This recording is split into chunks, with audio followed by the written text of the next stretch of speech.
नमस्कार दोस्तों, जय श्री श्याम क्लासेज के इस डिजिटल प्लेटफॉर्म कर्मा ई स्टडी में आप सभी का हार्दिक स्वागत है। दोस्तों, राजस्थान के जीके में वर्तमान में काफी जटिलताएं कठिनाइयां बच्चों को आ रही है। कुछ याद होने में समस्या है, कुछ मेरे द्वारा इसकी ट्रिक्स वगैरह सेट की गई है। पूरा राजस्थान का इतिहास, ज्योग्राफी, पॉलिटी मैं पढ़ाने की कोशिश करूंगा इस मंच पर। ठीक है, तो उसमें आपकी जो जटिलताएं हैं, कठिनाइयां हैं, उनका मुझे काफी आभास है, तो वो आपकी दूर होंगी। वर्तमान में हम कर रहे हैं राजस्थान की ज्योग्राफी। ज्योग्राफी में क्या पढ़ेंगे? राजस्थान का स्थिति और विस्तार पढ़ेंगे। राजस्थान के सीमावर्ती राज्य हैं, उनके बारे में जानेंगे। साथ में राजस्थान के साथ जो सीमा बनाते हैं राज्य, उनके साथ सीमा जो राजस्थान के जिले बनाते हैं, उन्हें कैसे याद रख सकते हैं। मध्यस्थ या मध्यवर्ती या अंतर्वर्ती जो जिले हैं वो कौन कौन से हैं, उनको याद कैसे रख सकते हैं। ठीक है, राजस्थान का अक्षांश या देशांतरीय विस्तार कितना है। राजस्थान के साथ जुड़ने वाली पाकिस्तान देश की जो बॉर्डर है उसके बारे में जानेंगे, कौन कौन से जिले जुड़ते हैं। कई प्रकार के क्वेश्चन यहाँ से पूछे जाते हैं। राजस्थान जब हम पढ़ना शुरू करेंगे तो सबसे पहले इनिशियल स्टेज पर हमें ये चीजें आनी चाहिए। तो सीधा बिना समय गवाए हम राजस्थान पे चलते हैं। ठीक है दोस्तों, ये आपको राजस्थान का मैप दिखाई दे रहा होगा। राजस्थान का अक्षांश से विस्तार की बात करते हैं। राजस्थान का अक्षांश से विस्तार 23 डिग्री 03 मिनट। ये किधर है? आपका पूरा उत्तरी अक्षांश। राजस्थान की कौन से गोलार्ध में है? उत्तरी गोलार्ध में है। भारत के कौन से में है? उत्तरी गोलार्ध में है, तो इसको बोलेंगे उत्तरी अक्षांश। इसके बारे में हम आगे जानेंगे थोड़ा सा कि अक्षांश रेखा क्या होती है, देशांतर रेखा क्या होती है। फिलहाल के लिए आप याद रखो कि 23 डिग्री 03 मिनट से क्या शुरू होती है हमारी राजस्थान की सीमा शुरू होती है। जो बांसवाड़ा के बोरकुंड गांव है, राजस्थान का सबसे दक्षिणतम गांव बोरकुंड गांव है, जो कहाँ पे है?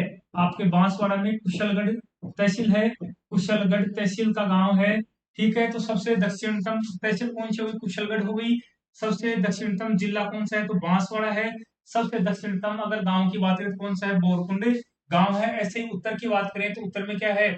जो अक्षांश का विस्तार है वो कहां से है? 23 डिग्री 03 मिनट से लेके 30 डिग्री 12 तक है। ये अक्षांश रेखाएं क्या होती हैं? ग्लोब पर खींची गई काल्पनिक रेखा होती हैं। ठीक है, जो क्या है? पूर्व से पश्चिम की दिशा में खींची गई हैं, समानांतर होती हैं। इसके बारे में भी जस्ट हम थोड़ा सा अध्ययन करते हैं, एक बार हल्का सा इनिशियल हमें पता हो जाए। ये अक्षांश रेखा, उत्तरी अक्षांश रेखा है, वो 23 डिग्री 03 मिनट आपके बांसवाड़ा के बोरकुंड से शुरू होती है। और उत्तर में कौन सा गांव है? कोना गांव है, जो गंगानगर के गंगानगर तहसील का गांव है।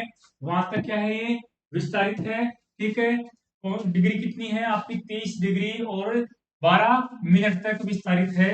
और उत्तर का गांव कौन सा है? कोना गांव है। ठीक है, ऐसे ही राजस्थान का देशांतरीय विस्तार बात करें तो देखो, देशांतर भी दो प्रकार के होते हैं। जैसे गोलार्ध कितने प्रकार के हैं? दो गोलार्ध हैं, उत्तरी गोलार्ध और दक्षिण गोलार्ध। ऐसे में पूरा भारत उत्तरी गोलार्ध में आता है। तो भारत का ही राज्य कौन है? राजस्थान। तो राजस्थान में किसमें आएगा? उत्तरी गोलार्ध में आएगा। ऐसे ही अगर बात करें देशांतर की, किसकी? देशांतर की। देशांतर क्या है? देशांतर भी दो है। 360 डिग्री की रेखा खींची गई है, उनके बीच में 180 पूर्व में है, 180 पश्चिम दिशा में है।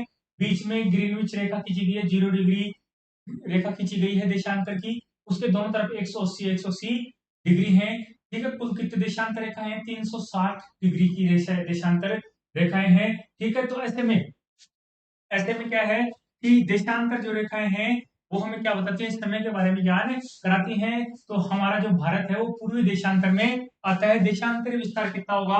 69 डिग्री 30 मिनट से लेके 78 डिग्री 17 मिनट होगा। ये पूर्व दिशा है। ये कौन सी है? पश्चिम दिशा है। तो अटक पूर्व में क्या है? सिलान गांव है या सिलावट गांव है? सिलान है या सिलावट, इसी का नाम है। ठीक है, 78 डिग्री 17 मिनट पे है। और कौन सा जिला है? धौलपुर जिला है। जिले में कौन सी तहसील है? राजखेड़ा। राजखेड़ा तहसील का गांव है। ठीक है, सिलान या सिलावट इधर क्या है? आपके कटरा गांव। कौन सा गांव है? कटरा गांव है। कौन सी तहसील का गांव है? सम तहसील। सम तहसील है जैसलमेर की, वो सबसे पश्चिम में स्थित है। ठीक है, अब हम चलते हैं अक्षांश और देशांतर रेखाओं के बारे में हल्का सा नॉलेज कर लेते हैं। ठीक है, तो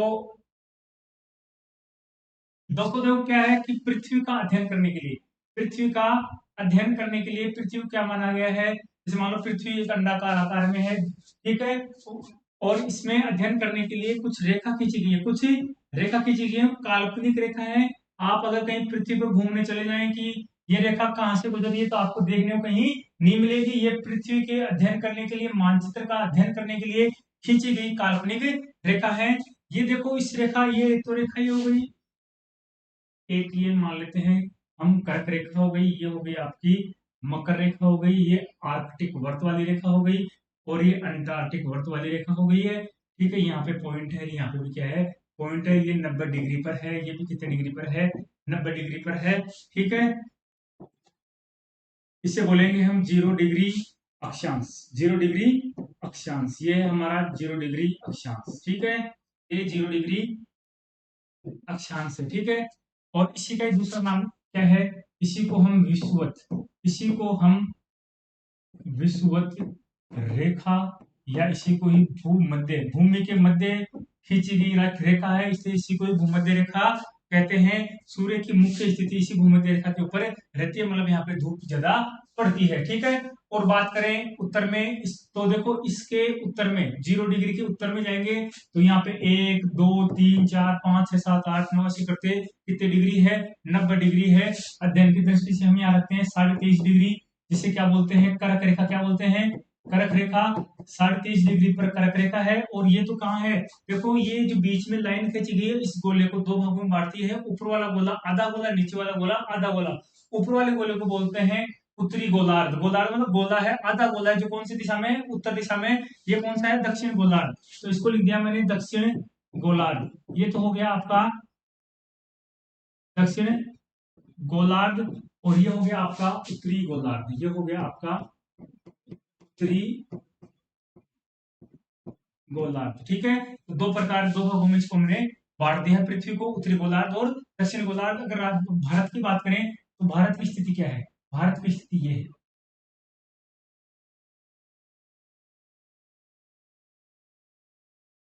यहाँ भारत स्थित है, मतलब जो कर्क रेखा है वो भारत के बीचों बीच से गुजरती है, 8 राज्यों से गुजरती है, और राजस्थान के दक्षिणी हिस्से से डूंगरपुर की दक्षिणी सीमा को छूती हुई बांसवाड़ा के कुशलगढ़ के मध्य से गुजरती है। ठीक है, ये आपकी कर्क रेखा हो गई। इसका मतलब ये पता चल गया कि जो भारत है, भारत है ना, भारत की स्थिति भूमध्य रेखा से तो ऊपर है और कर्क रेखा के मध्य में है। दक्षिण गोलार्ध से भारत का कोई लेन देना नहीं है, हमारा जो भारत है वो पूरा उत्तरी गोलार्ध में है। ठीक है, अब अपन बात करते हैं इसमें, इसको बोलते हैं आर्कटिक वर्त। क्या बोलते हैं, आर्कटिक। ठीक है, इसको बोलेंगे अंटार्कटिक। क्या बोलेंगे, अंटार्कटिक वर्त। ठीक है, ये 66.5 पे है, कितने पे है, 66.5 डिग्री पे है। ये भी कितने पे है, आपके 66.5 डिग्री पे है। ठीक है, सॉरी,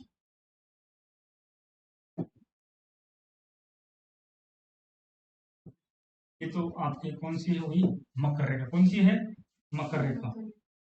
ये तो आपकी है मकर रेखा, मकर रेखा, मकर रेखा। ये 23.5 डिग्री पे कर्क है, तो ये भी 23.5 डिग्री पे। दक्षिण में अगर हम जाएंगे कितने, 23.5, तो क्या आएगी हमारी मकर रेखा आएगी, तो ये 23.5 डिग्री पर है। इसे क्या बोलेंगे, मकर रेखा बोलेंगे।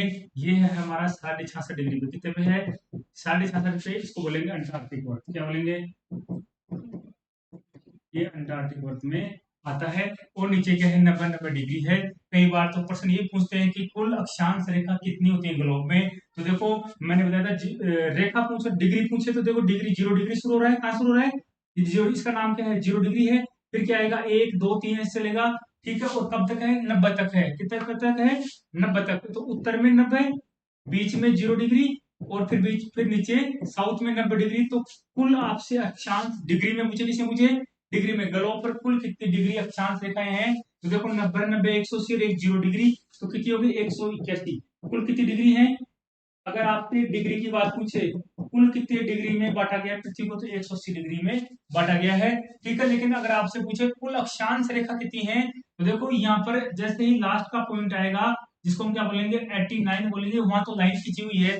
लेकिन जो नीचे का है ना, अंतिम बिंदु है, वहां लाइन नहीं खींची, वो जो बाउंड्री है, अंतिम बाउंड्री है, परिधि है, उसमें डॉट है। ठीक है, तो लाइन नहीं खींची हुई है। ऐसी स्थिति में रेखा पूछे, कुल अक्षांश रेखा ग्लोब पर कितनी खींची गई है, तो देखो ये तो 0 हो गया, इसको तो छोड़ दो। ऊपर कितनी हो गई, 89 ऊपर, 89 नीचे, और बीच में 1, बीच में 1। तो रेखा की बात पूछे, किसी पूछे, रेखा, कुल अक्षांश रेखा कितनी है, तो 89 उत्तरी गोलार्ध में, 0 डिग्री बीच में एक लाइन हो गई और ये 89, तो ऐसे में 179 क्या है रेखा खींची गई है। ये तो केवल डॉट ही है जो कि है डिग्री में व्यक्त करता है। नीचे वाला डॉट है उसको बोलते हैं ध्रुव, दक्षिण ध्रुव। क्या बोलेंगे? दक्षिण ध्रुव।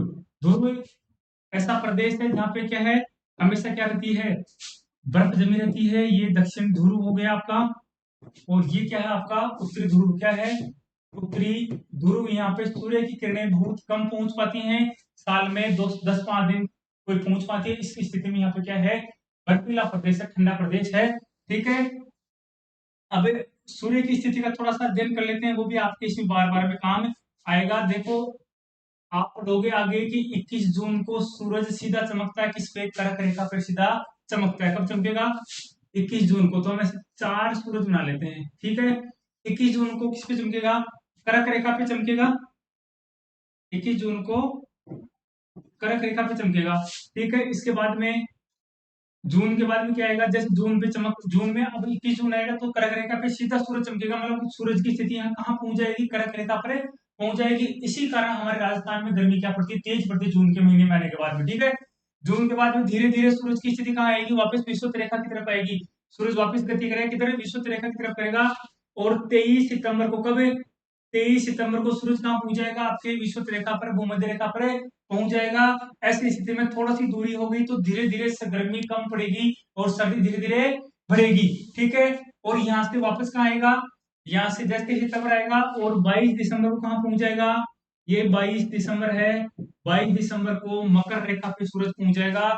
जैसे ही मकर रेखा पे सूरज पहुंचेगा, ठीक है, और यार विषुवत रेखा से नीचे ज्यादा जाएगा, हमारे धीरे धीरे सर्दी बढ़ती जाएगी। कारण क्या है कि सूरज तो उतनी रोशनी दे रहा है लेकिन अब सूरज की दूरी हमारे से ज्यादा हो गई है। ज्यादा होने से सूरज की किरणें क्या पड़ेंगी, अब तिरछी पड़ेंगी।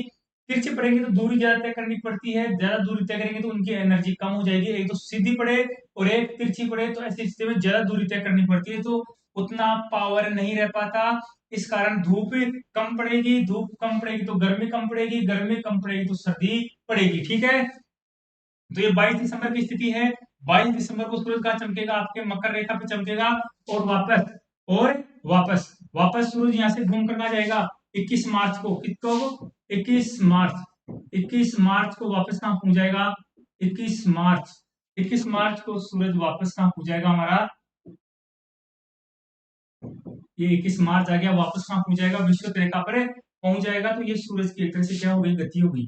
ठीक है। सूरज यहाँ से यहाँ ऐसे चक्कर लगाता रहेगा पूरी साल में। इसी चक्कर, इसी कारण हमारे क्या है, मौसम को भी फर्क पड़ता है, वर्षा पे फर्क पड़ता है, वायुदाब पे फर्क पड़ता है। उसका अध्ययन हम आगे करेंगे। तो ये आपको मेरे हिसाब से जो हमारी अक्षांश रेखा है वो समझ में आ गई होगी। किसी स्थान विशेष की जानकारी अक्षांश के माध्यम से हम आसानी से निकाल सकते हैं कि कितने डिग्री पर कौन कौन से देश हैं। किसी स्थान की अक्षांश, वहां का अक्षांश और देशांतर डिग्री दे दें तो वहां पर हम पहुंच सकते हैं। वर्तमान में जो आपके गूगल मैप से जाते हैं तो उसमें अक्षांश और देशांत रेखाओं का काफी रोल रहता है। तो दोस्तों ये था आपका हल्का सा अक्षांश रेखाओं के बारे में। ठीक है। अब ऐसे ही क्या होती है, जैसे ये है वैसे ही क्या है, जैसे अक्षांश रेखाएं हैं वैसे क्या होती हैं, ग्लोब, ग्लोब पर क्या खींची गई हैं, वैसे ही विश्व आपके देशांतर रेखा भी खींची गई है। ठीक है। अब ये देशांतर रेखा कैसे खींची गई है, देखो यहाँ पर मेन पॉइंट है, वहां से उत्तरी ध्रुव से दक्षिण ध्रुव को मिलाने वाली, उत्तर से दक्षिण को मिलाने वाली काल्पनिक रेखाएं तो ग्लोब पर अध्ययन करने के लिए जो खींची गई है उन्हें देशांतर रेखा कहते हैं। देखो ये ऐसे आएगी, एक दूसरे को नीचे जाकर जोड़ेंगी, आपस में मिलेंगी, ये आपस में मिलेंगी, ये आपस में ऐसे मिलेंगी। कहां पर मिलेंगी, अंतिम छोर ध्रुव है वहां पर जाके ये मिलेंगी। जबकि अक्षांश रेखा ऐसी होती है, वो ऐसी होती है। अक्षांश रेखा आपके ऐसे होती है, एक दूसरे की होती है, समानांतर होती है। जो बीच में होती है वो तो क्या सबसे बड़ी होती है, बीच में होती है तो क्या है, सबसे बड़ी होती है, उसके भूमध्य रेखा बोलते हैं। बाकी अन्य जैसे जैसे ध्रुवों की तरफ जाती जाएंगी छोटी होती जाएंगी साइज में। ठीक है। और ये एक दूसरे के क्या होती है, समानांतर होती है। जबकि देशांतर रेखाएं उत्तर से दक्षिण में खींची गई हैं, ये एक दूसरे के समानांतर नहीं होती हैं। उत्तरी ध्रुव और दक्षिण ध्रुव में आपस में जाकर मिलती हैं। ठीक है। ये आपस में मिलती नहीं है, ये एक दूसरे की क्या होती है, समानांतर होती है। अक्षांश रेखाओं की बात करें तो इनके बीच की दूरी हमेशा क्या होती है, समान होती है। जबकि देशांतर रेखाओं की बात करें तो जैसे जैसे देशांतर रेखाएं यहाँ पहुंचेगी, ध्रुवों के पास पहुंचेगी, इनके बीच में दूरी कम होती जाएगी। और जैसे जैसे भूमध्य रेखा के पास पहुंचेंगे उनकी दूरी क्या हो जाएगी, ज्यादा हो जाएगी और गैप ज्यादा हो जाएगा। ये एक समझने की चीजें हैं, ठीक है। और इसके बीच में हम मान लेते हैं ये क्या है, प्रधान मध्यान्ह रेखा है, ठीक है। ग्रीनविच रेखा यहाँ से गुजरी है, ये पृथ्वी को दो भागों में बांटती है। इधर वाला भाग तो क्या हो गया आपका, जो पूर्व दिशा में है वो तो क्या हो जाएगा, पूर्वी देशांतर, क्या हो जाएगा, पूर्वी देशांतर। ये तो हो गया आपका पूर्वी देशांतर। तो पूरा भारत किधर है, पूर्वी देशांतर में है। इधर क्या है आपका, पश्चिमी देशांतर। ये है आपका पश्चिमी देशांतर है, ठीक है। भारत की स्थिति कहाँ पे है, तो भारत की स्थिति मान लो कि भारत यहाँ पर ऐसे, ये भारत विराजमान है, ठीक है। ये भारत देश है, तो ये भारत है, तो भारत पूर्वी देशांतर में स्थित है। भारत के साथ जो गुजरी है देशांतर रेखा, जिसको मानक माना गया है, मानक समय माना गया, उसका नाम क्या है, 82.5 डिग्री पूर्वी देशांतर है। जो इलाहाबाद, यूपी का जो इलाहाबाद है, जिसे वर्तमान में प्रयागराज कहा गया है, उसमें उसके पास एक वेधशाला है नैनी में, वहां से क्या है गुजर रही है। उसकी डिग्री कितनी है, 82.5 डिग्री। कितनी है, 82.5 डिग्री पूर्वी देशांतर है, जिसे संपूर्ण भारत का मानक समय माना गया है। इससे समय का पता चलता है। कैसे चलेगा पता, एक बार आपको हल्का सा मैं एग्जांपल बताता हूँ। जैसे मान लो एक ग्रीनविच रेखा है, यहाँ पे ग्रेट ब्रिटेन स्थित है, ठीक है। यहाँ पर अगर 2 बज रहे हैं, कितने बज रहे हैं, 2 बज रहे हैं, ठीक है। और यहाँ पर 2 बज रहे हैं, और भारत कितना पूर्वी देशांतर में कितना है, 82.5 डिग्री, तो जीरो है। इससे कितना आगे है, 82.5 डिग्री आगे है। तो मैं बता दूं आपको, पूरी देशांतर कितने हैं, 360 डिग्री पूरे देशांतर है। पूरी पृथ्वी एक राउंड लगाएगी, एक चक्कर लगाएगी, ठीक है, उसमें 360 डिग्री तय करेगी। तो 360 डिग्री तय करने में कितने घंटे लगेंगे, अपने अक्ष को घूमने में 24 घंटे लगेंगे। कितने घंटे लगेंगे, 24 घंटे लगेंगे। तो एक घंटे में कितने डिग्री तय करेगी, तो भाग दिया तो कितने आ गए, 15 डिग्री। एक घंटे में 15 डिग्री तय करती है, ठीक है। अब एक घंटे में कितने मिनट होती है भाई, 60 मिनट। कितनी होती हैं, 60 मिनट होती हैं। और 15 डिग्री का भाग दिया कितने, 4 मिनट। मतलब एक डिग्री तय करने में कितना मिनट लगेगी, 4 मिनट लगेगी। और राजस्थान, भारत कहाँ पे है, 82.5 डिग्री पूर्व में है। और 2 कहाँ बज रहे हैं, ग्रेट ब्रिटेन में। कहाँ बज रहे हैं, ब्रिटेन में। ब्रिटेन में 2 बज रहे हैं। तो ऐसे में क्या है, भारत 82.5 डिग्री किधर है, 82.5 डिग्री भारत कहाँ पे है, पूर्व में है। एक डिग्री में, एक डिग्री दूरी तय करने में 4 मिनट लगते हैं। 82.5 डिग्री दूरी तय करने में कितने मिनट लगेंगे, तो ये आएगा आपका 5 घंटे और 30 मिनट। 5 घंटे और 30 मिनट लगेंगे। तो अगर यहाँ 2 बज रहे हैं, ग्रेट ब्रिटेन में 2 बज रहे हैं, तो भारत में कितने बजेंगे, 7:30 होंगे। 7:30 होंगे। अगर यही स्थिति किधर होती है, पश्चिम दिशा में, मतलब पूर्व में बढ़ेंगे तो हम समय जोड़ेंगे, और पश्चिम में जाएंगे तो समय घटाएंगे। अगर यही स्थिति यहाँ पर होती, और यहाँ पर कितनी डिग्री होती, यहाँ पर जैसे मान लो 10 डिग्री है, कितनी है, 10 डिग्री है, ब्रिटेन में 2 बज रहे हैं, और 10 डिग्री इधर जाना है पश्चिम में, ठीक है। तो 10 को किससे गुणा कर दिया, 4 से गुणा कर दिया। ऐसे में कितने आए, 40 मिनट। कितनी आई, 40 मिनट आई। तो 2 में से 4, 40 मिनट घटाओगे या बढ़ाओगे, घटाएंगे। पश्चिम में जाएंगे तो समय घटेगा, पूर्व में जाएंगे समय बढ़ेगा। तो 40 मिनट घटा दो, क्या बचेगा भाई, 1:20। 1:20 होंगे वहां पे, है ना। तो राजस्थान और भारत पूरा ही पूर्वी देशांतर में है, तो हमारा समय हमेशा बढ़ेगा, घटेगा नहीं, ठीक है। तो ये हो गया आपका पूर्वी देशांतर, ठीक है। अब वापस एक बार मैप पे चलते हैं, वहां हम समझेंगे अक्षांश और देशांतरीय विस्तार राजस्थान का क्या है और उसे कैसे समझ सकते हैं, ठीक है। तो ये जो बताया था मैंने आपको, राजस्थान का अक्षांश विस्तार 23°03। एक बार वापस आपको हल्का सा मैप बना के वहां पे आसानी से समझ में आ जाएगा। जैसे मान लो ये आपका राजस्थान है, ऐसा ऐसा ही है थोड़ा सा ना।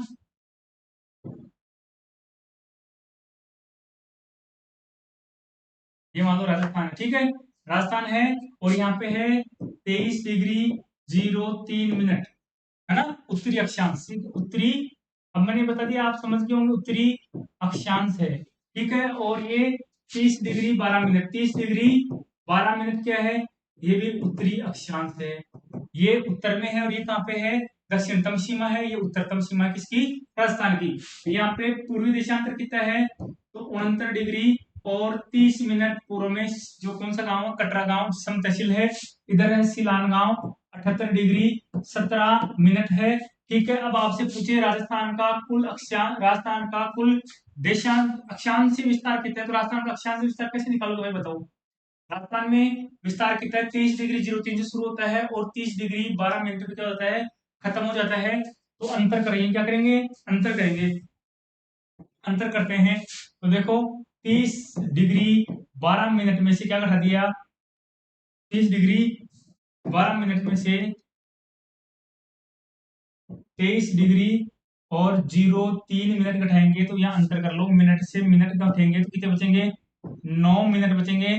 ठीक है, अब डिग्री में डिग्री कम करते हैं तो कितनी बचेगी भाई, 7 डिग्री, कितनी बचेगी, 7 डिग्री और 9 मिनट। तो ये क्या हो गया, राजस्थान का कुल अक्षांश विस्तार। पूछेंगे आपकी तरफ क्वेश्चन, राजस्थान का कुल अक्षांश विस्तार कितना है, तो 7 डिग्री और 9 मिनट है। कितना है, 7 डिग्री और 9 मिनट है। अब आपसे पूछे राजस्थान का देशांतरीय विस्तार, कौन सा, देशांतर, देशांतर विस्तार, ये इंपॉर्टेंट है भाई।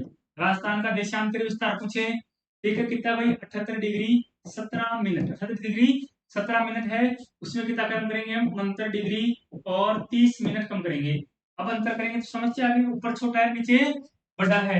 ऐसी स्थिति में क्या करेंगे, हम इससे एक हासिल लेंगे, 1 डिग्री देगा, ये तो डिग्री है, 1 डिग्री देगा तो आपको बता दूं 1 डिग्री में कितने मिनट होते हैं, 60 मिनट होते हैं। इसने 1 डिग्री उधार दी, मतलब कितनी मिनट उधार दे दी, 60 मिनट उधार दे दी। इधर कितने हो गए, 77 हो गए, 77 में से 30 गए, कितने बचेंगे भाई, 47 मिनट बचे। इधर एक कम हो गया, अभी कितने रह गए, 77 रह गए। 77 में हम क्या घटाएंगे, 69 घटाएंगे, कितने बचेंगे, 8, कितने बचेंगे, 8। तो राजस्थान का देशांतर विस्तार कितना है, 8 डिग्री 47 मिनट, कितना है, 8 डिग्री 47 मिनट है। इसकी उपयोगिता क्या है, ये क्या काम आएगा आपके, ठीक है, तो देखो क्या काम आएगा। अगर सूरज, बताऊं सबसे पहले सूरज किधर उगता है, पूर्व दिशा में, कहाँ उगता है, पूर्व दिशा में उगता है। तो सबसे पहले सूर्य कहाँ उगेगा, सबसे पहले सूर्य उगेगा आपके सिलान गांव में, कहाँ उगेगा, सिलान गांव में उगेगा। ठीक है, और सबसे बाद में कहाँ उगेगा, आपके कटरा गांव जैसलमेर की सम तहसील में उगेगा। ठीक है, सबसे पहले यहाँ उगेगा, यहाँ से यहाँ आने में सूर्य को कितना समय लगेगा, जितनी डिग्री लग रही है उतना समय लगेगा। 1 डिग्री बराबर 4 मिनट होता है।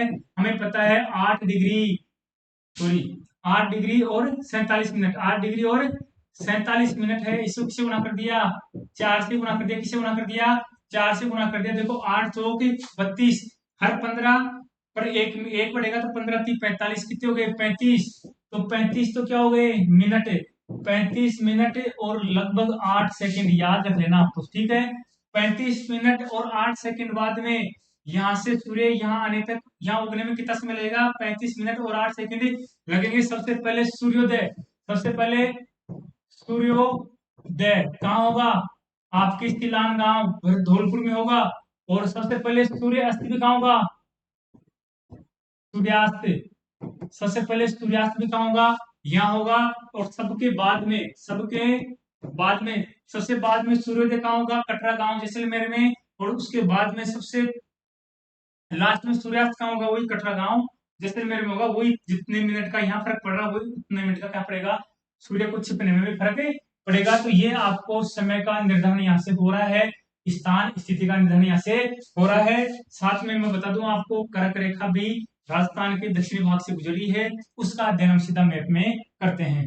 ठीक है, तो मेरे हिसाब से आपके अच्छी तरह से समझ में आ रहा होगा। राजस्थान का अक्षांशीय और देशांतर विस्तार, उसकी उपयोगिता क्या है वो समझ में आ गया होगा। राजस्थान के पूर्व से पश्चिम में चलते हैं, ठीक है, उसकी अधिकतम लंबाई कितनी है, तो 869 किलोमीटर है। ऐसे उत्तर से दक्षिण की लंबाई को जोड़ते हैं तो 826 किलोमीटर है। भाई अपेक्षा में अधिक कौन सा है, तो पूर्व से पश्चिम चलते हैं क्या है, ज्यादा है, 869 है। और ये कितना है, 826 है। पूरी आकृति राजस्थान कैसी लगती है, पतंग हो, कोई क्या लगो, क्या हो, कोई पतंग हो, ऐसी आकृति लगती है, चतुर्भुज की जैसी आकृति लगती है। चतुर्भुज को इंग्लिश में क्या बोलते हैं, रोहम्बस बोलते हैं, क्या बोलते हैं, रोहम्बस बोलते हैं। एक ब्रिटिश हेल्थ ऑफिसर थे जयपुर रेजिडेंसी में, जिनका नाम था professor TH. Handle, TH. Handle, जिन्होंने ही राजस्थान की आकृति को देखकर कहा था ये तो पतंगाकार है, पतंग जैसी है, रोहम्बस जैसी है, चतुर्भुज जैसी है। ठीक है, तो ये आपके समझ में आ गया होगा। ये राजस्थान का क्या है, अक्षांशीय और देशांतरीय विस्तार है। इसके बाद में हम कर्क रेखा पे चलते हैं। कर्क रेखा आपको दिख रही होगी, कर्क रेखा देखो आपके कहां से गुजरी है, हमारे बांसवाड़ा से गुजरी है, बांसवाड़ा के बीचों बीच से गुजरी है, बांसवाड़ा की कुशलगढ़ तहसील से गुजरी है, ठीक है। और डूंगरपुर की दक्षिणी सीमा को टच करते हुए, दक्षिणी सीमा को टच करते हुए निकल रही है। डूंगरपुर में गलियाकोट स्थान है, उसमें एक चीखली गांव, कौन सा गांव है, चीखली गांव है, वहां से क्या निकल रही है आपकी ये कर्क रेखा निकल रही है। कर्क रेखा की अगर लंबाई की बात करें, किसकी बात करें, लंबाई कि राजस्थान में कर्क रेखा की लंबाई कितनी है, तो राजस्थान में कर्क रेखा की लंबाई कितनी है, 26 किलोमीटर, कितनी है, 26 किलोमीटर, ठीक है। अब इस कर्क रेखा से इनसे क्या है, जलवायु का निर्धारण भी होता है। वापस एक बार हमारा जो हमने जो कर्क रेखा मकर रेखा पढ़ी थी उस पर चलते हैं, ठीक है। देखो दोस्तों क्या है, जैसे कि हम ये बात कर रहे थे कि ये क्या है हमारा, ये मकर रेखा है, विषुवत रेखा है, कर्क रेखा है। तो ये विषुवत रेखा से 23.5 डिग्री उत्तर की तरफ चलते हैं और 23.5 डिग्री दक्षिण की तरफ चलते हैं। दोनों स्थिति में क्या है, सूरज की स्थिति खतरनाक है, सूरज चारों तरफ घूम रहा है, भाई सूरज की मुख्य स्थिति ही तो है। तो इस पूरे इलाके को उष्ण कटिबंध कहते हैं, चाहे ये वाला हो चाहे ये वाला हो। दोस्तों क्या कहेंगे, उष्ण कटिबंध, क्या कहेंगे, उष्ण कटिबंध। ये क्या है, उष्ण कटिबंध है, ये उष्ण कटिबंध है। 23.5 डिग्री नीचे जाएंगे तो भी उष्ण कटिबंध है, विषुवत रेखा से 23.5 डिग्री ऊपर जाएंगे, मतलब कर्क रेखा और मकर रेखा के बीच का इलाका उष्ण कटिबंध कहलाता है, ठीक है। ये उत्तरी गोलार्ध का उष्ण कटिबंध है, ये दक्षिण गोलार्ध का उष्ण कटिबंध है। राजस्थान की स्थिति की बात करते हैं तो राजस्थान का पता है आपको, बांसवाड़ा डूंगरपुर, लगभग बांसवाड़ा तो आधा इस कटिबंध में आ गया, उष्ण कटिबंध में आया नहीं आया। तो राजस्थान की स्थिति की बात करें तो राजस्थान क्या आ गया, राजस्थान का दक्षिणी भाग जिसमें डूंगरपुर का छोटा सा भाग, थोड़ा सा भाग है, न के बराबर है, दक्षिणतम हिस्सा है, ठीक है। और बांसवाड़ा का दक्षिणी आधा भाग इसमें आता है, उष्ण कटिबंध में आता है। और इसके बाद का ऊपर वाला क्या कहलाता है, उपोषण, क्या कहलाता है, उपोषण। उपोषण मतलब उष्ण तो है लेकिन थोड़ा कम है, उष्ण तो है लेकिन थोड़ा कम है, ये उपोषण कटिबंध है। तो राजस्थान की जलवायु कैसी है, राजस्थान की अधिकांश जलवायु कैसी है, उपोषण कटिबंध वाली कैसी है, उपोषण कटिबंध वाली है, क्योंकि 23.5 डिग्री यहाँ से गुजरी है। राजस्थान का कौन सा जिला उष्ण कटिबंध में आता है, तो राजस्थान का बांसवाड़ा जिला उष्ण कटिबंध के अंतर्गत आता है, ठीक है। राजस्थान का दक्षिणतम गांव है, ये दक्षिणतम इलाका है बांसवाड़ा का, वही उष्ण कटिबंध में आता है। बाकी अगर पूछे राजस्थान मुख्यतः कौन से कटिबंध में आता है, राजस्थान की जलवायु कैसी है, तो राजस्थान की जलवायु उपोषण है, कैसी है, उपोषण, ये आपको समझ में आना चाहिए, ठीक है। ये हो गया हमारे यहाँ तक। ये पाकिस्तान पश्चिम में है, इसके बारे में हम बाद में आगे बात करते हैं, ये समझ में आपके आ गया होगा। इसके बाद में हम बात करते हैं राजस्थान की जो बॉर्डर है, राजस्थान की जो बॉर्डर है उसके पास जो राज्य स्थित हैं, वो राजस्थान के कौन कौन से जिलों से जुड़े हुए हैं, उनको कैसे याद रख सकते हैं, कई बार पूछते हैं निम्न में से कौन सा जिला हरियाणा से जुड़ा हुआ नहीं है, ऑप्शन आएंगे आपको याद नहीं रहेंगे, आप गलत करके आओगे। याद भी कर लेते हैं तो कुछ समय बाद भूल जाते हैं, तो कुछ ऐसी श्याम ट्रिक्स हैं जो आपको क्या है अनवरत रखेंगे, आपको याद रहेगा, कभी आप भूलोगे नहीं। तो सीधा चलते हैं, पहले पंजाब सबसे कम सीमा बनाता है, पंजाब मात्र कितनी, 89 किलोमीटर, कितनी है, 89 किलोमीटर है। और आप ये देखो साथ में पंजाब की स्थिति कहाँ है राजस्थान के संदर्भ में, राजस्थान के उत्तरी भाग में है। तो आपसे पूछे पंजाब की स्थिति कहाँ है, तो राजस्थान के उत्तर में पंजाब है, कहाँ है, उत्तर में पंजाब है। कौन कौन से जिलों से होता है, गंगानगर और हनुमानगढ़ से। तो कैसे याद रखोगे, S H Punjab, S H मतलब श्री, श्री लगाते हैं किसके सम्मान के रूप में, तो सम्मान के रूप में एस एच पंजाब, एस का मतलब आपका श्री गंगानगर, एच का मतलब आपका हनुमानगढ़ हो गया। सबसे कम सीमा बनाने वाला राज्य कौन सा, राजस्थान से पंजाब है, केवल क्या है 89 किलोमीटर, कितनी है 89 किलोमीटर, 89 किलोमीटर है। इसके बाद में चलते हैं हरियाणा, दूसरा सबसे बड़ी सीमा बनाने वाला राजस्थान का, राजस्थान के साथ बनाने वाला राज्य कौन सा है, हरियाणा है। हरियाणा किन किन से मिलकर बनता है, ठीक है, सॉरी हरियाणा के टच में आने वाले दिल्ली राजस्थान के कौन कौन से, क्या ट्रिक है, शेख अली को हड्डी दी, शेख अली को हड्डी दी। शेख अली है जो आपके ईरान अरब में रहते हैं, शेख होते हैं वो क्या है रोजाना ये ऐसे हड्डी वाले खाने ही खाते हैं, तो आप ऐसे थोड़ा सा याद रख सकते हो।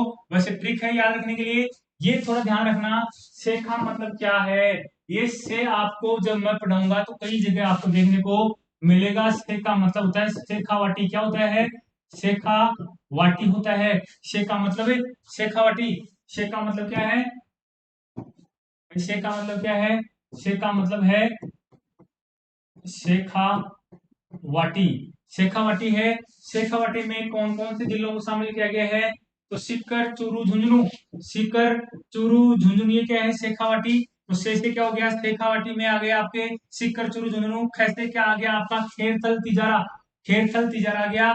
अली से क्या आ गया आपका अलवर आ गया है। को का मतलब कोटपुतली बहरोड आ गया है का मतलब आपका हनुमानगढ़ आ गया है। डी का मतलब आपके आ गया है, डी आ गया ये क्या है साइलेंट, ये क्या है साइलेंट है। तो ये आपके हरियाणा के साथ सीमा बनाने वाले राजस्थान के जिलों के नाम है। बेहतरीन ट्रिक है, शेख अली को हड्डी दी, शेख अली को हड्डी दी। इसके बाद में उत्तर प्रदेश है, उत्तर प्रदेश 877 किलोमीटर राजस्थान के साथ सीमा बनाता है। भरतपुर, डिग और धौलपुर तीन जिले हैं, वो किसके साथ सीमा बनाते हैं उत्तर प्रदेश के साथ सीमा बनाते हैं। कोई ट्रिक की जरूरत नहीं, तीन ही जिले हैं याद रख लेना, ठीक है। अब चलते हैं मध्य प्रदेश। देखो ये पूरा मध्य प्रदेश है, यहाँ से लेके घूम फिर के पूरा मध्य प्रदेश आ रहा है। तो राजस्थान के साथ सर्वाधिक सीमा बनाने वाला जिला कौन सा है, तो मध्य प्रदेश है।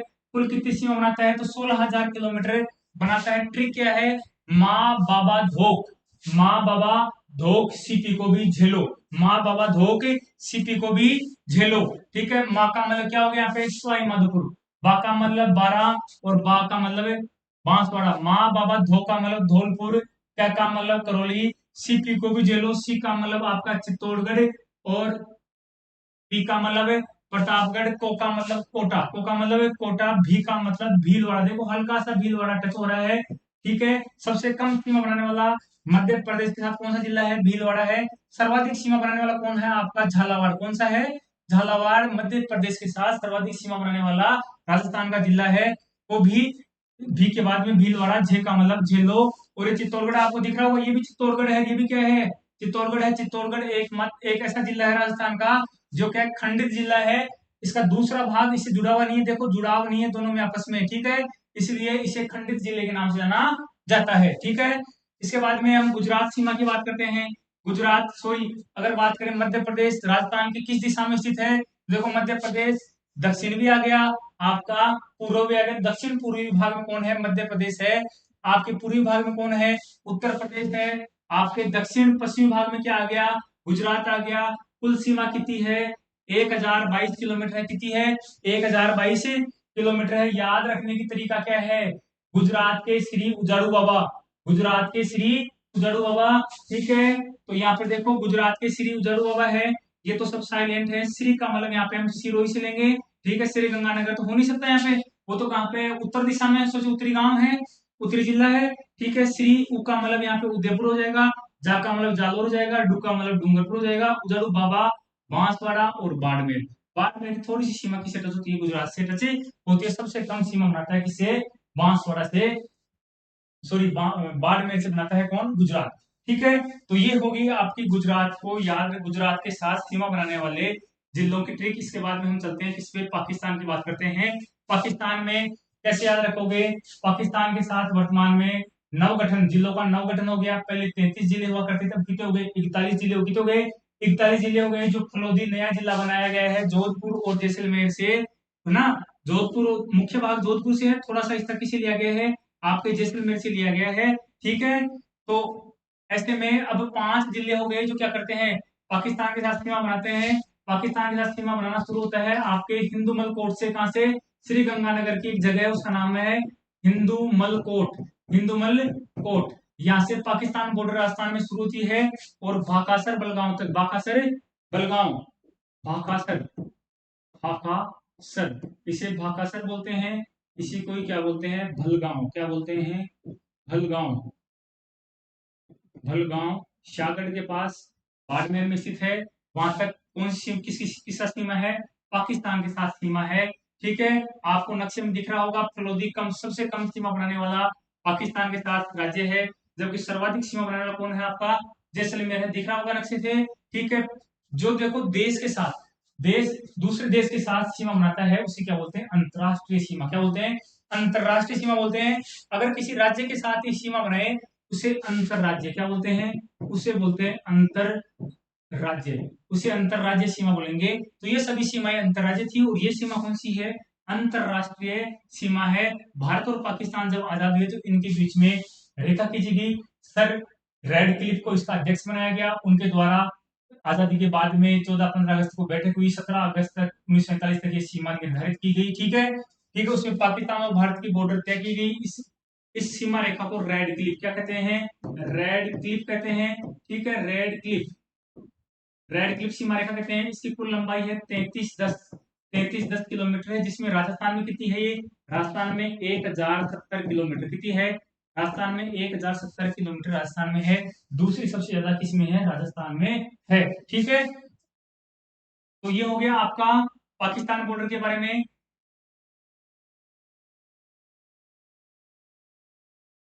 तो ये अब आपको याद हो गया होगा कि कैसे कौन सा देश किससे सीमा बनाता है।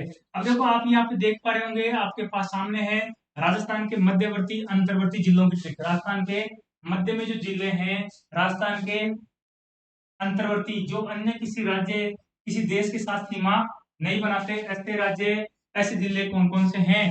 ठीक है, तो ऐसे जिले कौन कौन से होंगे जो राजस्थान के अलावा, सॉरी, जो राजस्थान के जो जिले हैं उनसे ही सीमा बनाते हैं, किसी अन्य राज्य से या देश से सीमा नहीं बनाते, उन्हें क्या बोलते हैं? मध्यवर्ती बोलते हैं, अंतर्वर्ती बोलते हैं।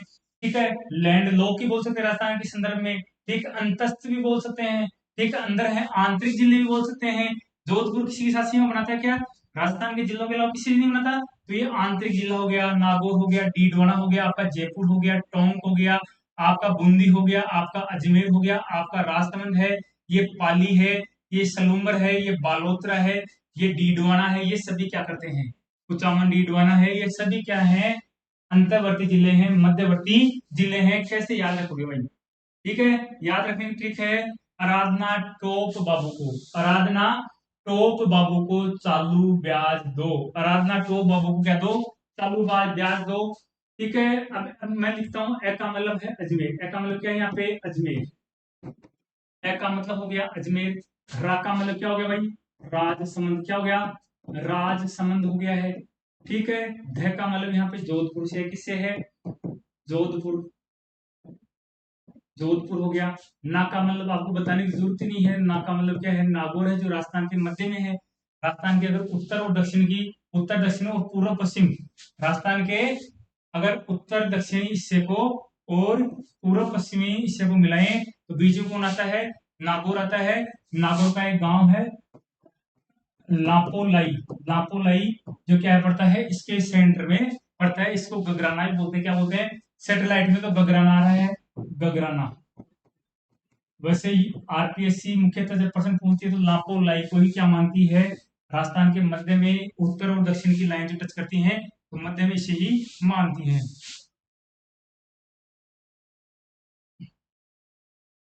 ठीक है, अब इसे याद करने का तरीका क्या है, वो इंपॉर्टेंट है। ठीक है, आराधना टोप बाबू को चालू ब्याज दो। ना का मतलब नागौर हो गया, टो का मतलब टोंक, टो का मतलब हो गया आपका टोंक, पे का मतलब पाली, पे का मतलब पाली हो गया, बा का मतलब आपको बालोतरा, क्या है? बालोतरा, जो नया जिला बनाया गया है। ये बू का मतलब आपको पता है, बताने की जरूरत ही नहीं होनी चाहिए। ये हो जाएगा आपका बूंदी, क्या हो जाएगा? बूंदी। वो यहाँ पे साइलेंट है। चा का मतलब कुचामन, चा का मतलब कुचामन, डीडवाना कुचामन। लू का मतलब सलूम्बर, जो नया जिला बनाया गया है। ठीक है, ब्या का मतलब ब्यावर, ब्या का मतलब जय का मतलब जयपुर, दो का मतलब दोसा, दो का मतलब दोसा। तो ये राजस्थान में क्या हो गए? आंतरिक जिले बोल दो, अंतर्वर्ती बोल दो, मध्यवर्ती जिले बोल दो। टोटल कितने हैं भाई? ये टोटल है 11, सॉरी टोटल है 13। कितने हैं? 13। टोटल कितने होने चाहिए? संख्या में 13 होने चाहिए। देखो 1 2 3 4 5 6 7, ये हो गया 8, ये हो गया 9 10 11 12 और ये बच गया 13। कितने हो गए? 13। तो टोटल कितने हैं? 13 है, याद रखना। आराधना टोप बाबू को चालू ब्याज दो, आराधना टोप बाबू को चालू ब्याज दो। ठीक है, इसके बाद में राजस्थान के क्षेत्रफल की तुलना करें। राजस्थान, देखो राजस्थान का जो क्षेत्रफल है अन्य देशों की तुलना में राजस्थान उससे कितना बड़ा है, राजस्थान किन देशों के बराबर है, तो भी कई बार प्रश्न आते हैं, तो हमें याद होना चाहिए। ब्रिटेन की बात करते हैं तो राजस्थान का क्षेत्रफल ब्रिटेन के क्षेत्रफल से कितना गुना बड़ा है? 2 गुना बड़ा है। कौन बड़ा है? राजस्थान बड़ा है। तो हम 10 से क्या रखेंगे? हम तो ये रखेंगे क्या मतलब टी से मतलब है, टे से मतलब है, टे का मतलब क्या मानेंगे, टू मानेंगे, और टू का मतलब क्या होता है, दो गुना। तो ब्रिटेन से कितना गुना बढ़ा है, दो गुना। ये कभी नहीं भूलोगे, ऐसे आप भूल जाओगे, ये कभी नहीं भूलोगे। अब श्रीलंका पे चलते हैं। श्रीलंका कैसे लिखेंगे, SRI, SRI। एस की आकृति क्या है, पांच की जैसी होती है क्या, एस की आकृति क्या होती है, पांच जैसी होती है। तो श्रीलंका से कितना गुना बढ़ा है, राजस्थान पांच गुना बढ़ा है। इजराइल को आप याद रखना, ठीक है। वैसे तो आई और एस आता है, आई और एस आता है, इज बोलेंगे तो, है ना। आई एक तो सात, एक तो बन रही है, वैसे आप याद रखना क्या है भाई, एक तो ये हो गया, एस का मतलब हो गया सेवन, एस का मतलब क्या हो गया, सेवन। इजराइल लिखते हैं तो आई एस, आई एस आता है, क्या आता है, आई एस आता है। तो आई का तो एक मान लेंगे, एस का मतलब क्या मान लेंगे, सेवन मान लेंगे। ठीक है, तो इस माध्यम से हम याद कर सकते हैं कितना हो गया, 17 हो गया है। ठीक है, अब बात करते हैं राजस्थान के क्षेत्रफल में बराबर। ऐसे देश जो राजस्थान के क्षेत्रफल के क्या हैं, बराबर हैं, जिनका क्षेत्रफल उतना ही लगभग जो किसका है, राजस्थान का है। तो इसकी ट्रिक है, जात जपो काना का नाम। एक पुजारी के पास एक पुजारा था, ठीक है, पूजा करता था, पुजारा था, उसके पास कोई आया, आराध्य देवी के इष्ट था, उसकी पूजा करता था वो। उसके पास एक क्या आया, जात्री आया, उसने कहा कि भगवान मेरे तो सुख शांति नहीं है, ये नहीं है। तो उसने कहा जा जपो कान्हा का नाम। तो पुजारा ने उसे कहा जा जपो कान्हा का नाम। ठीक है, तो ये याद रख सकते हो आप ऐसे करके। जा का मतलब क्या होगा, जापान होगा। जय का मतलब क्या होगा, जर्मनी होगा। पो का मतलब क्या होगा, पोलैंड होगा। का मतलब क्या होगा, कांगो रिपब्लिकन देश होगा। ना का मतलब नॉर्वे होगा। नाम का क्या होगा, वियतनाम का होगा, वियतनाम। ये ऐसे देश हैं जो क्षेत्रफल की दृष्टि से राजस्थान के क्या है, बराबर है, क्या है, बराबर है। ऐसे आप इन्हें याद रख सकते हो। इसके बाद में हम नेक्स्ट करते हैं। अब देखो ज्यादा बताने का है नहीं, आप ऐसे चाहे कहीं भी पढ़ लो, ये बुक है। मैं बिना देखे सारी चीजें बता सकता हूँ, लेकिन कुछ छूट जाता है कई बार। दूसरा क्या होता है कि बिना देखे बताएंगे तो कुछ ना कुछ टॉपिक छूट जाएगा। ठीक है, दूसरा मैं चाहता हूँ कि आप स्मार्ट देन ये है कि आप बुक ज्यादा पढ़ें। बुक ज्यादा पढ़ेंगे तो आपका रिवीजन क्या होगा, फास्ट होगा। बुक में आप अंडरलाइन कर सकते हैं। तो ये बुक कैसे पढ़ेंगे, क्या इंपॉर्टेंट होता है, वो सब चीजें मैं आपको इसमें बता रहा हूँ। राजस्थान का सामान्य परिचय क्या है, राजस्थान देश का सबसे बड़ा राज्य है। ठीक है, 1 नवंबर 2000 को मध्य प्रदेश का टुकड़ा, मध्य प्रदेश से छत्तीसगढ़ को जब अलग किया गया, उसके बाद में मध्य प्रदेश तो दूसरे नंबर पे आ गया, राजस्थान कौन से नंबर पे आ गया, पहले नंबर पे आ गया। सबसे बड़ा राज्य कौन सा है, राजस्थान है। ठीक है, उसके बाद में किसका नंबर है, मध्य प्रदेश का है। ठीक है, देश की बात करें, देश की कौन सी दिशा में स्थित है राजस्थान, उत्तर पश्चिमी भाग में स्थित है। जैसे मान लो ये राजस्थान के नक्शा बना लेते हैं, भारत का नक्शा बना लेते हैं। 2 मिनट लगती है इसलिए बना रहा हूँ, टाइम होता तो नहीं बनाता, है ना। ये राजस्थान का नक्शा बन गया, ये राजस्थान है। तो ये न तो उत्तर में है न पश्चिम में है। तो राजस्थान की स्थिति क्या है, उत्तर पश्चिम किधर है, उत्तर पश्चिम में है।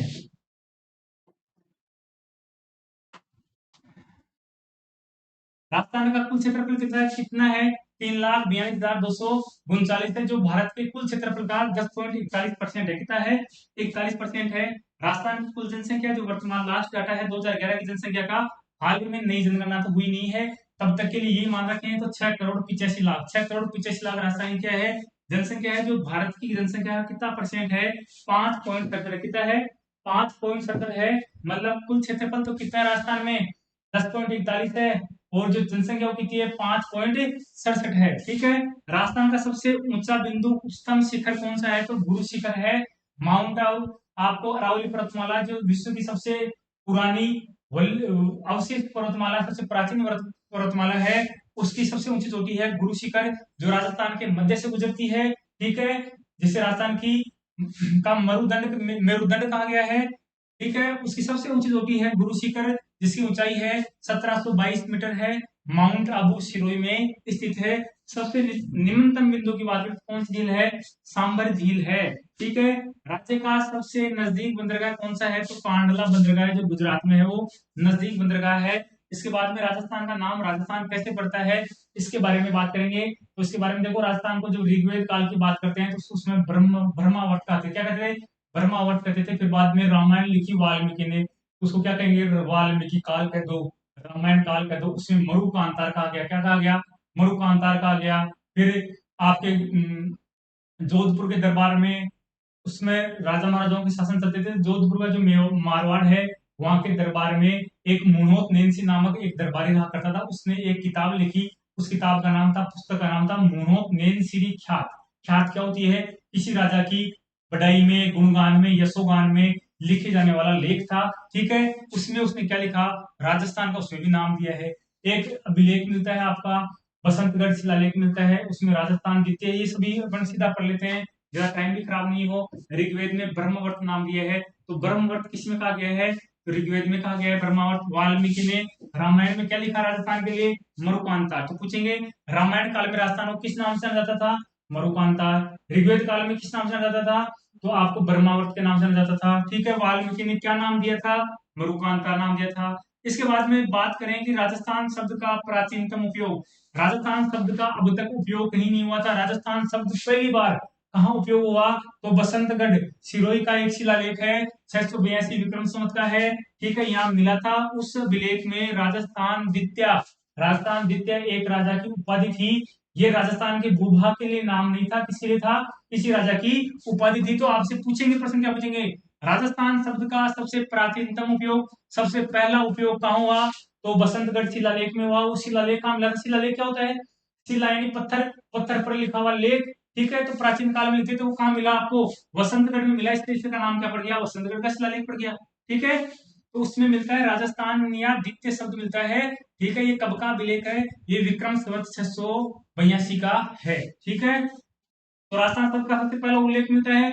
इसके बाद में अगर पुस्तकों की बात करें, तो पुस्तकों में राजस्थान शब्द कहाँ उपयोग में आता है? ठीक है, ये सभी राजस्थान जो शब्द आ रहे हैं, राजस्थान के भूभाग के लिए नहीं थे। ठीक है, तो यहाँ पे मोनोत नेनसिरी ख्यात है, ये पुस्तक है, पहली पुस्तक है जिसमें राजस्थान शब्द का उल्लेख मिलता है। तो ऐसी कौन सी पुस्तक है पहली जिसमें राजस्थान शब्द का उल्लेख मिलता है? तो मोनोत नेनसिरी ख्यात है। जोधपुर के दरबार में क्या थे? दरबारी थे जसवंत सिंह के समय। जोधपुर, जोधपुर के दरबारी थे, उस समय राजा थे जसवंत। ठीक है, जसवंत सिंह थे, उनके दरबारी थे। इसके बाद में वीरभान एक हुए, वीरभान ने भी किताब लिखी, उसका नाम क्या था? राजरूपक था, उसमें भी राजस्थान शब्द का प्रयोग हुआ था। अब बात करते हैं 1800 में जॉर्ज थॉमस थे, उन्होंने राजस्थान के लिए किस शब्द का उपयोग करा? राजस्थान के लिए उन्होंने राजपूताना, उन्होंने कहा कि राजस्थान राजपूतों का गढ़ है, राजपूत राजाओं की राजधानी है, राजपूत राजा ज्यादा है, इसलिए क्या कहा? राजपूताना नाम दिया। क्या नाम दिया? राजपूताना नाम दिया। आज भी राजस्थान को राजपूताना के रूप में जाना जाता है। ठीक है, इस बात का उल्लेख कहाँ मिलता है? जो जॉर्ज थॉमस थे, उनके एक दोस्त थे विलियम फ्रैंकलिन, उन्होंने एक किताब लिखी थी military memoirs of mister George Thomas. उसमें राजस्थान के लिए राजपूताना शब्द का उल्लेख मिलता है। प्रश्न क्या पूछेंगे? प्रश्न ये पूछेंगे, राजस्थान को राजपूताना सबसे पहले किसने कहा था, किसने नाम दिया था? तो वो कौन थे? जॉर्ज थॉमस थे। कौन थे? जॉर्ज थॉमस थे। कहाँ उल्लेख मिलता है इसका? मिलिट्री मेमोयर्स पुस्तक में मिलता है। ये किसने लिखी थी? विलियम फ्रैंकलिन ने लिखी थी। वो इनके साथ रहते थे, उन्होंने इसके बारे में बताया जैसे उन्होंने लिखा। ठीक है, इसके बाद में कर्नल जेम्स टोड की बात करते हैं। पहले तो कर्नल जेम्स टोड कौन थे? उस समय क्या था, हम जब 1857 की क्रांति पढ़ेंगे, राजस्थान का स्वतंत्रता संग्राम पढ़ेंगे, तो उस समय राजस्थान के जो राजा थे, भारत के जो राजा थे, उन्होंने क्या अंग्रेजों के साथ संधि कर ली थी, अधीनस्थ संधि। ठीक है, इस संधि के तहत क्या था? अंग्रेजों का एक वकील, एक व्यक्ति अधिकारी के रूप में कहा रहता था, राज दरबार में रहता था। वो राजाओं के निर्णयों को क्या करता था? प्रभावित करता था। तो उसे क्या कहते थे? पॉलिटिकल एजेंट कहते थे। तो ये पॉलिटिकल एजेंट के रूप में टोड पश्चिम और मध्य राजपूत राज्यों में 1800 से लेकर 1821 तक रहे थे। कौन? कर्नल जेम्स टोड रहे थे। ठीक है, ये गुलामी के समय की बात है। इन्होंने अच्छा, इनका अन्य नाम, ये जो कर्नल जेम्स टोड है, इन्हें किस नाम से जाना जाता है? तो इन्हें घोड़े वाला बाबा भी कहते हैं, इन्हें राजस्थान का पितामह कहते हैं, राजस्थान के इतिहास का क्या कहते हैं? जनक कहते हैं। इन्होंने सबसे पहले किताब लिखी annals and antiquities of Rajasthan, annals and antiquities of Rajasthan. इसी का दूसरा नाम है central and western state of Rajasthan, central and western state of Rajasthan. इसमें उन्होंने कहा कि इस राज्य को भौगोलिक रूप से क्या कहा? राजस्थान भी कहा, रजवाड़ा भी कहा और राजस्थान भी कहा। यह पुस्तक प्रकाशित कब हुई? यह पुस्तक ये लंदन गए, लंदन जाकर इन्होंने प्रकाशित कराई। पुस्तक का नाम था annals and antiquities of Rajasthan, of Rajasthan था। इसी का दूसरा नाम था central and western state of Rajasthan. ठीक है, तो इसने आपसे पूछेंगे राजस्थान के भूभाग के लिए सबसे पहले राजस्थान शब्द का प्रयोग किसने किया? कर्नल जेम्स टोड ने किया। किसमें किया, इनकी एक पुस्तक थी annals and antiquities of Rajasthan, ठीक है, उसमें किया था। इस पुस्तक का संपादन किसने किया था, विलियम क्रुक ने किया था। और इस पुस्तक का हिंदी में अनुवाद किसने किया, गौरीशंकर हीराचंद ओझा ने किया। और इसे क्या नाम दिया, प्राचीन राजस्थान का विश्लेषण, प्राचीन राजस्थान का विश्लेषण। जेम्स टोर ने यह पुस्तक अपने गुरु थे जैन यति ज्ञानचंद, उनको समर्पित की थी। ठीक है, इसके बाद में हम बात करते हैं राजस्थान के एकीकरण की। जैसे राजस्थान भारत आजाद हुआ, ठीक है, भारत की आजादी के बाद में जो रियासत थी, जो राजा महाराजाओं के क्षेत्र थे, उनको भारत में मिलाने की कार्यवाही तेज हुई। ठीक है, वल्लभ भाई पटेल के नेतृत्व में एक रियासती विभाग का गठन किया गया और उन्होंने क्या करा, राजस्थान के जो पूरे भारत के जो वो थे ना आपके रियासतें थी, उनको भारत में जोड़ने के लिए काम किया। और इसी दौरान राजस्थान का भी एकीकरण हुआ। राजस्थान का पहला चरण को क्या बोलते हैं, मत्स्य संघ बोलते हैं। क्या बोलते हैं, मत्स्य संघ बोलते हैं। वो कब होता है आपका, 18 मार्च 1948 को होता है।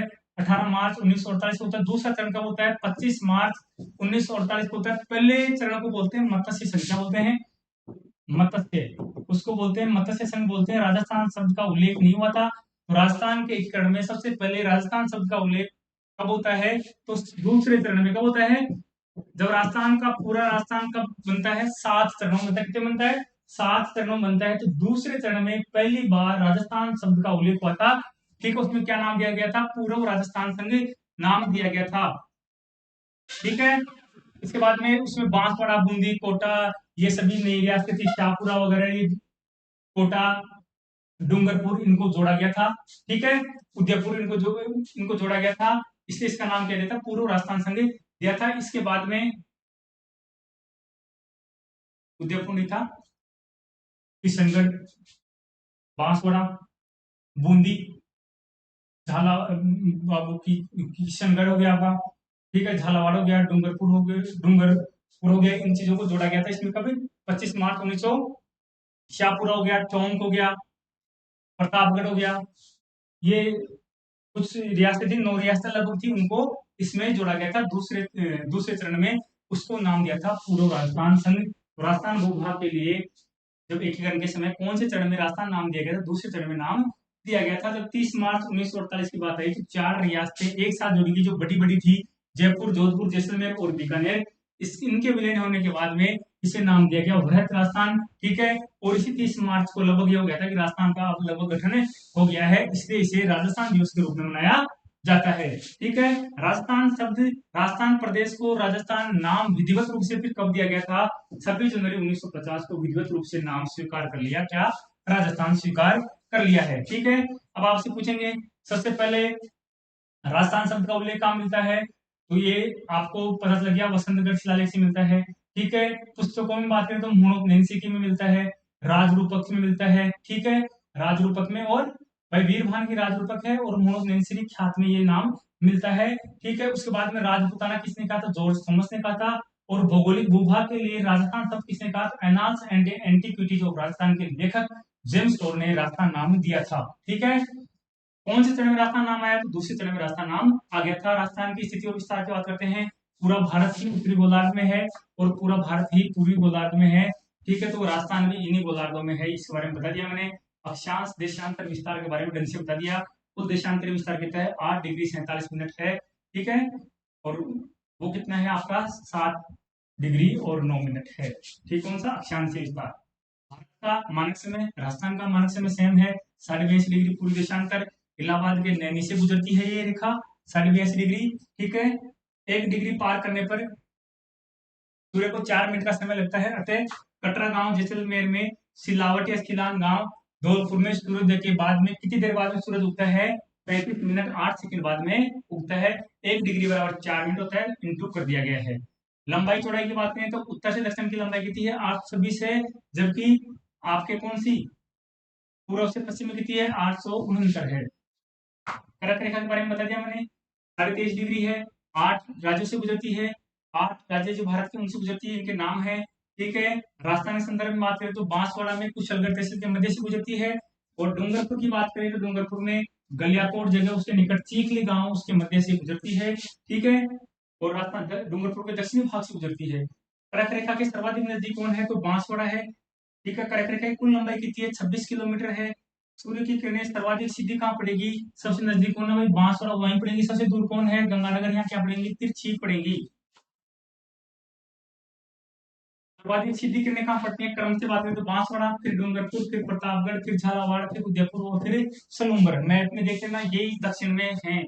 ठीक है। राजस्थान में सबसे पहले सूर्योदय और सूर्यास्त कहाँ होगा? धौलपुर के सिलान या सिलावट गांव में होगा। सबसे बाद में कहाँ होगा? जैसलमेर के कटरा गांव में होगा। ये बता दिया मैंने। राजस्थान की आकृति के बारे में बताया था मैंने। राजस्थान की आकृति कैसी है? चतुर्भुज है, पतंगाकार है। चतुर्भुज को क्या बोलते हैं? रोम्बस बोलते हैं। ये किसने बताया था? सबसे पहले ये नाम किसने दिया था? ये किसने बोला था? तो एक हेल्थ ऑफिसर थे जयपुर रियासत के। ठीक है। जयपुर रेजिडेंसी के हेल्थ ऑफिसर थे, प्रो टी एच हैंडले ने बताया था।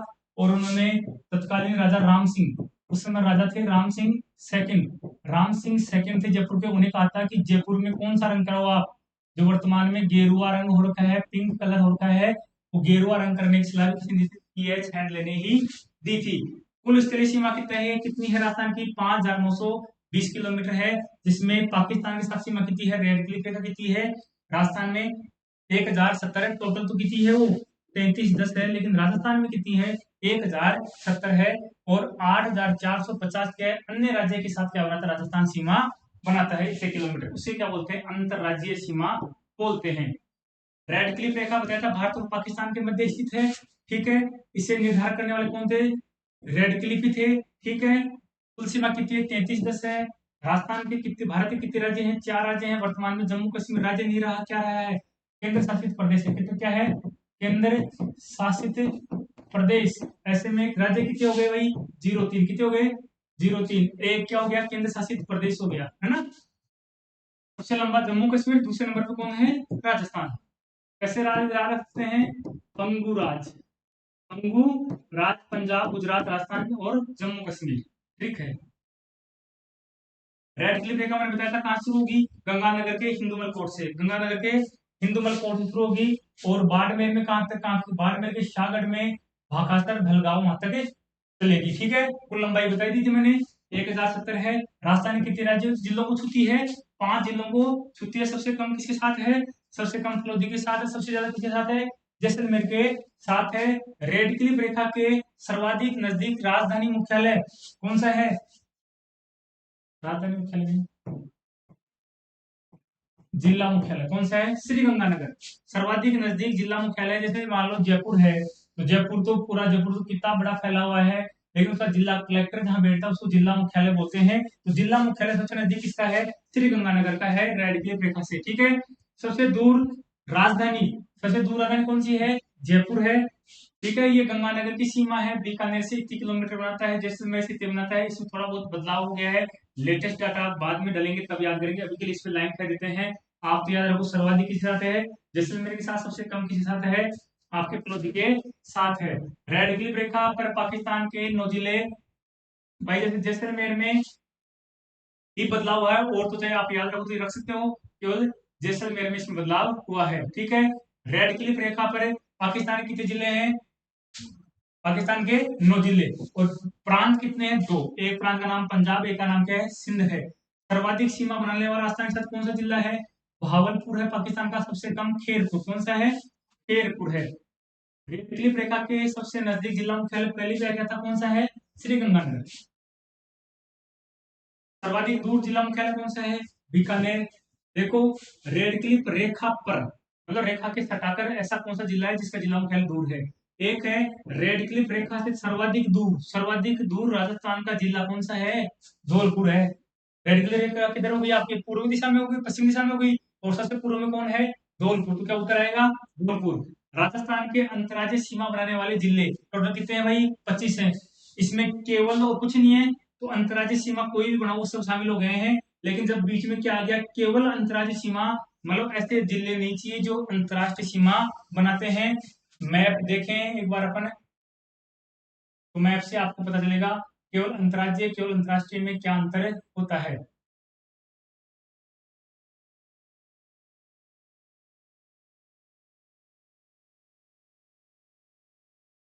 अब देखो, गंगानगर क्या है? गंगानगर पंजाब के साथ ही सीमा बना रहा है और पाकिस्तान के साथ सीमा बना रहा है।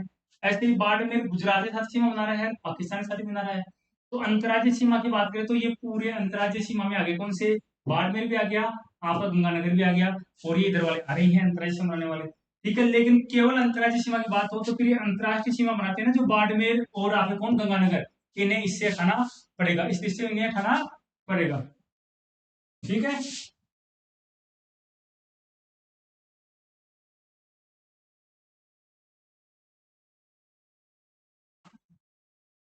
तो केवल अंतर्राज्यीय सीमा बनाने वाले कितने हैं, 23 हैं। कौन कौन से हट गए भाई, एक तो गंगानगर, इसमें क्या कम कर दिया, एक तो हमने गंगानगर कम कर दिया, एक क्या कर दिया, बाड़मेर, क्या कर दिया, बाड़मेर, क्योंकि ये अंतर्राष्ट्रीय सीमा भी बनाते हैं इसलिए दो कम हो गए, तो केवल अंतर्राज्यीय सीमा बनाने वाले कितने बच गए, 23 बच गए। ठीक है, राजस्थान के ऐसे दो जिले कौन से जो अंतर्राष्ट्रीय और अंतर्राज्यीय दोनों बनाते हैं, तो गंगानगर आ गया, एक कौन सा आ गया, बाड़मेर। गंगानगर पाकिस्तान को, पंजाब के साथ, बाड़मेर पाकिस्तान और गुजरात के साथ। राजस्थान के 4 जिले जिनकी सीमा दो दो जिलों से राज्यों से लगती है, कौन कौन हो गए, एक तो हनुमानगढ़ है, हनुमानगढ़ पंजाब के साथ भी सीमा बनाता है, हरियाणा के साथ भी बनाता है। पहले यहाँ भरतपुर हुआ करता था, भरतपुर का से क्या बन गया, डिग बन गया, तो डिग हरियाणा के साथ भी सीमा बनाता है, उत्तर प्रदेश के साथ भी सीमा बनाता है। ऐसे ही धौलपुर उत्तर प्रदेश और मध्य प्रदेश के साथ बनाता है, बांसवाड़ा मध्य प्रदेश और गुजरात के साथ सीमा बनाता है। तो ये राज्य जिले ऐसे हैं जो दो दो राज्यों से क्या बनाते हैं, सीमा बनाते हैं। ऐसे कितने हैं, 4 है, कितने हैं, 4 जिले हैं। नॉर्मल नॉर्मल मैंने जो था आपको इसमें बता दिया है। ठीक है, और आगे जो जैसे जैसे क्लासेस चलती जाएगी वैसे आपको इसमें इनका पता चलता जाएगा। मेरे को लगता है कि आपको अच्छी तरह समझ में आया होगा, याद हुआ होगा। ठीक है, अगर किसी के फिर भी कोई कमी रह गई हो तो आप मैसेज करके हमें सूचित कर सकते हैं और विशेष प्रयास किए जाएंगे। धन्यवाद, जय श्री श्याम।